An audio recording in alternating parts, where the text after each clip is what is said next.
Alright, like, click, subscribe, do all that. You already know what time it is. It's Netflix time. This movie's called What Lies Below. Back home at their lake house, a teenager begins to suspect that a sinister force lurks beneath the surface of their mother's too perfect new lover. So this movie came out last year. It's about an hour and a half long. Apparently it's number 2 in the top 10 right now. So we gonna see if it's worthy of that spot. Spoiler alert, let's get it.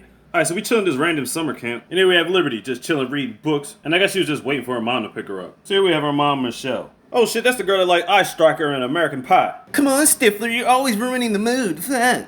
Yeah, I think her name is Mina Savari. Well, anyway, she gives Liberty a chance to drive home. Yeah, I know you live out in the middle of nowhere, but she still doesn't have a permit, you know what I'm saying? Can we chalk that up to bad parenting? I guess. Well, anyway, they make it back to the house, and as soon as Libby turns around, this guy named John comes popping out the water. Now, why they had ominous music playing when he popped up, I had no idea. Apparently, this is Michelle's new boo. So he meets Liberty and he's already got a present for her. He gives her some type of Navajo bracelet, you know, it means like the stone of life. He found out through her mom that she studies archaeology. So you can tell right out the back, he's trying to get it in her good graces. But she had this look on her face the whole time like, shit, you can get it from me too, what's good? She goes to change and she's straightening herself out in the mirror like, really? They all sit down and have a nice quiet dinner. He starts talking to her about his job. He gives her a dissertation about water creatures and stuff like that. Let's just call this the saltwater scene. Then out of nowhere, he chokes on a piece of lettuce. Yeah, you just thought this motherfucker was dying the way he was coughing. Like, nigga, it's just lettuce. But that might be a foreshadowing of things to come. Well, anyway, Libby goes to sleep. She's laying in her bed, touching herself, thinking about John and shit. She was walking to the kitchen to get something to drink. All of a sudden, she started hearing noises. She was hearing John giving Michelle the business. But then she snuck back in her room before he opened the door. He goes to the kitchen, but then he comes back. He's just standing there looking at her. I'm like, the fuck? And then he leaves. She's thinking to herself, like, why was he standing there for so long? Anyway, she wakes up the next day and sees him all lovey-dovey in the kitchen and whatnot. Michelle asks if we want to go hiking and stuff. Libby is like,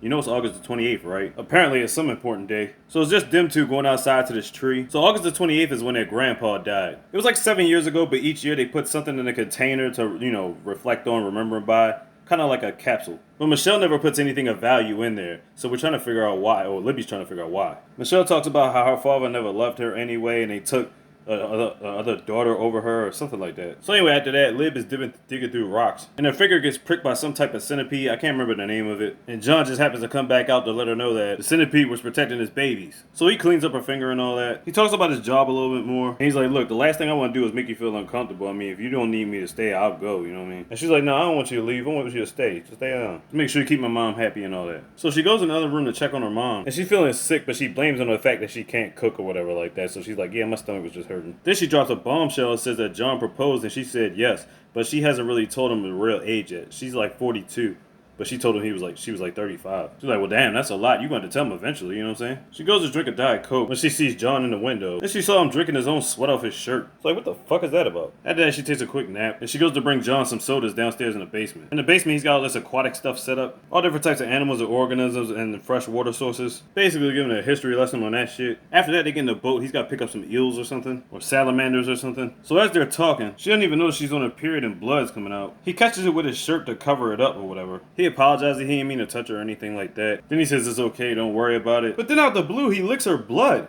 You already know what this calls for. What in all of the fuck? What the hell is going on with this man? Well, anyway, she goes to take a shower. He knocks on the door to make sure everything's all good and gravy. But when he closes the door behind him, he's still in the room. She doesn't even know he's in there. He's in there sniffing the air and shit. Starts sniffing her clothes. And then he just happens to leave out before she turns around. Coincidence much? You be the judge. So after she's done with her shower, she goes to check on mom. But John's already making sure she's good. She's still standing there looking at him in a towel, by the way. She goes back in the room, gets dressed, starts lurking around the house because she was trying to find a way in the basement, which was apparently locked for some reason. So she calls up her best friend Marley and tells her to meet her at the house. Well, she's gonna meet her at the house tomorrow because she's busy. At night while she sleeps, she gets wakened up by this red light. She walks towards the window and she sees David staring at the sea. John staring at the sea. And he starts walking towards it. Now look at that light. That light is not coming from the sun. That is actually coming from the water.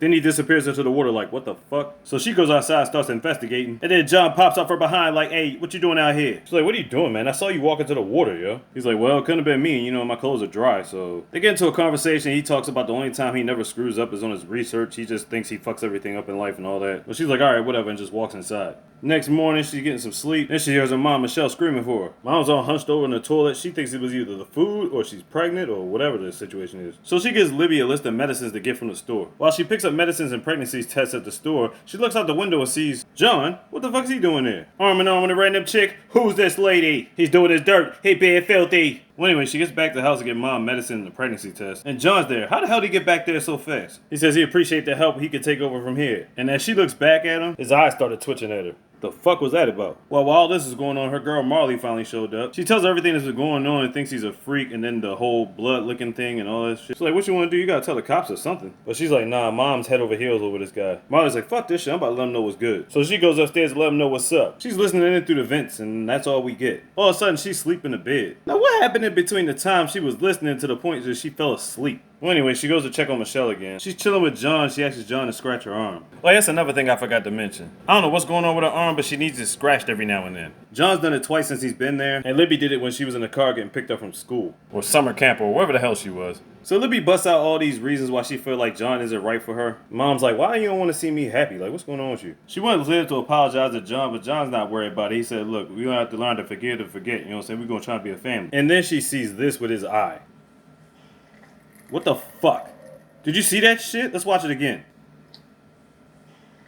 The fuck? She tries to pull her mom away from him, and she smacks the fire out of her. Then she said fuck it and told John her mom's real age. So John's got that face like, what the fuck? Then his eyes get bloodshot for a second. I'm like, what the fuck? She gets scared for a second, but she's still pissed off at her daughter. So after that, Libby starts investigating around the house like she heard something. She just kept hearing shit all around. Then she goes back in the house, walking down the hallway again to her mom. And I gotta say, this shot looks fucking awesome. She looks back in the room and finds Michelle and John together again. But how? Like, didn't he just leave out the house? But as they're doing the do, Lib sees his back. It's like all mumbling up. And I'm like, what the heck is going on? So she runs back in the room scared. Then she runs back in the hallway again. Then all of a sudden, she sees that red light outside again. She goes closer to the water, but she's not really seeing nothing. Then she gets in the car, drives closer to it. She got out the car thinking that she parked it, but her goofy ass put it in neutral and rolls it into the damn water. She's trying to get the car out, but to no avail. Just goofy. Then she turns the headlights on, and we're like, okay, what the fuck is she seeing in the water? And she sees something in the water, but they're not showing us yet, the audience. Whatever it was got her spooked all the way the fuck out. She tries calling the police. Of course she can't get through. Then she heads down to the basement. And what she finds in the basement is her mom sitting in one of those tanks. Like, seriously, what is going on? But John coming down and she got to hide. And you could barely tell from here, but his feet look like flippers. You're like, what the fuck? So the thing was, his feet was getting burnt because I guess it was some salt in the water on the ground or whatever. So he goes back and puts on some boots, and now he's about to see what's going on with this and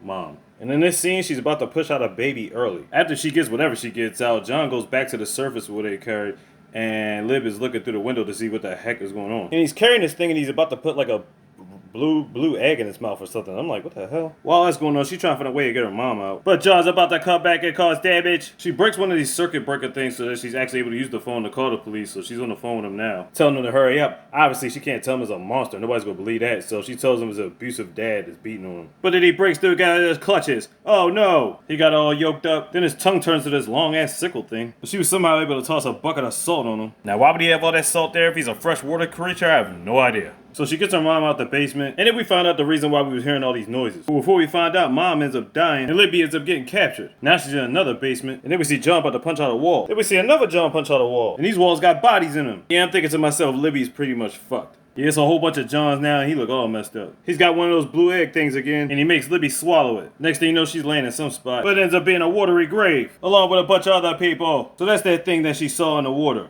And that's how it ends. So I'm thinking there's some type of swamp thing, salamander creatures or something. So it's labeled as a thriller mystery movie, but I never would have expected anything unnatural until like halfway through the movie when he blinked at her. Well, anyway, what lies below on Netflix? Check it out, like, click, subscribe, do all that. You're on your time, this, sleep easy, all the easy, mister. Big, you got that slogan.